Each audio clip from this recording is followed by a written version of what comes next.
Здорово, братва. Начинаем матч у нас Челси-Вулверхэмптон. Здесь мы должны пробивать тотлы по всем там голам, не голам.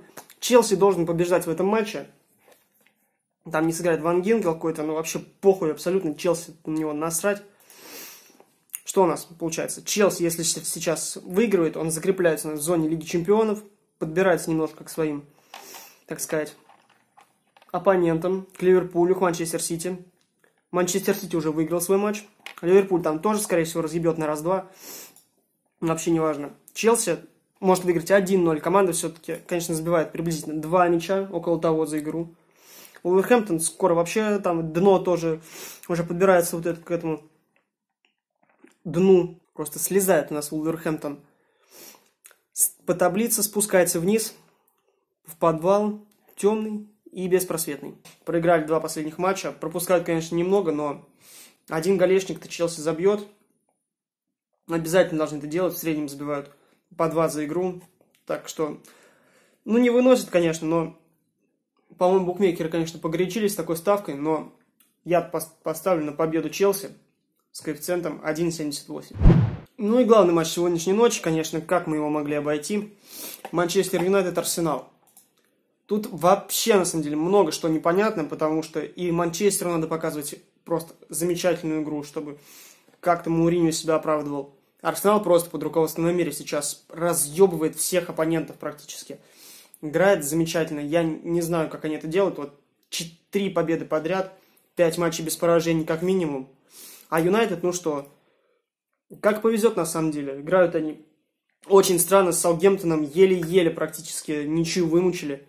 Янг Бойс вообще матч непонятный, то есть фиг знает, как они будут обыгрывать. Но Мауриньо должен что-то предпринимать. Так что игра, конечно, будет напряженная. И лучше сделать ставку на угловые. Пробить тотал по угловым, попробовать 9,5 больше. Арсенал тут, скорее всего, будет в матче доминировать.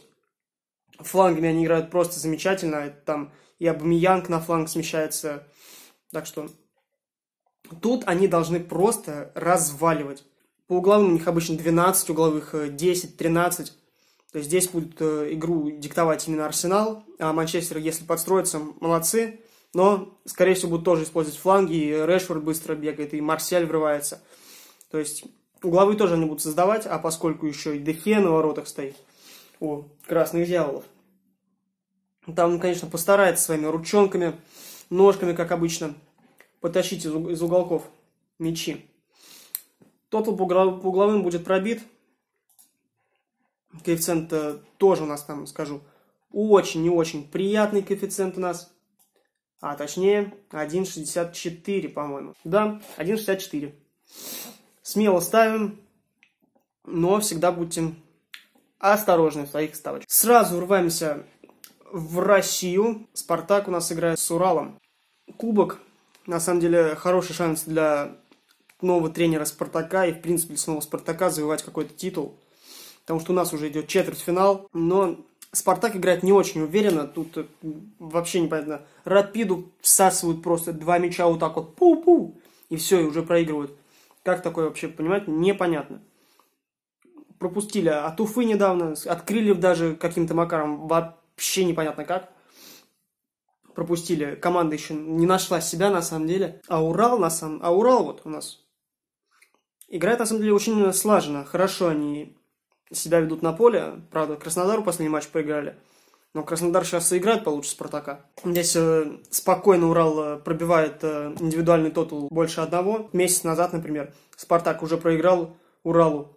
Пропустил 2 мяча. Почему здесь тоже на самом деле спокойно проходит? Потому что, сами понимаете, пока вот ни туда, ни сюда Спартак как бы мечется, непонятно. А Урал уже собранный, слаженный коллектив, просто машина. Гаечки, вот эти винтики, сами понимаете, просто целый слаженный механизм. Индивидуальный тотал на Урал больше единицы. Коэффициент 2,41.